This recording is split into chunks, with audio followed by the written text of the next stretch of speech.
ഇത് നമ്മുടെ ആപ്പിൾ സ്നെയിലുകൾ കിടക്കുന്ന ടബ്ബാണ്. ഒരാഴ്ച മുമ്പ് നമ്മൾ വാട്ടർ ചേഞ്ച് കൊടുത്തതാണ്.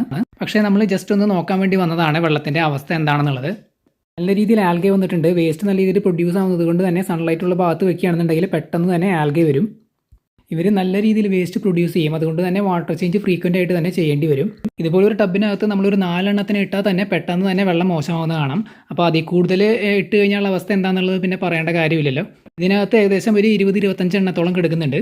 ഇത്രയൊന്നുമല്ല യഥാർത്ഥത്തിൽ നമ്മുടെ കയ്യിൽ ഉണ്ടായിരുന്നത്. ബ്രീഡായിട്ട് കുറേ നമ്മുടെ കയ്യിൽ ഉണ്ടായിരുന്നു. പിന്നെ ഇത് എണ്ണത്തിൽ കൂടുതൽ ഇട്ട് കഴിഞ്ഞാൽ വെള്ളം പെട്ടെന്ന് മോശമായിട്ട് ഇവർ ചത്തുപോകും. അങ്ങനെയാണ് കുറേ എണ്ണം നമ്മുടെ കയ്യിലുണ്ടായിരുന്നത് ചത്തുപോയത്.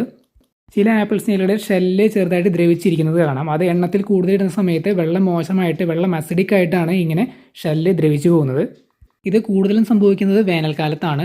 ഇവരുടെ ഫേവറേറ്റ് ആയിട്ടുള്ള സീസൺ എന്ന് പറയുന്നത് മഴക്കാലമാണ്. മഴക്കാലത്താണ് ഇവർ കൂടുതലും ബ്രീഡാവുന്നത്.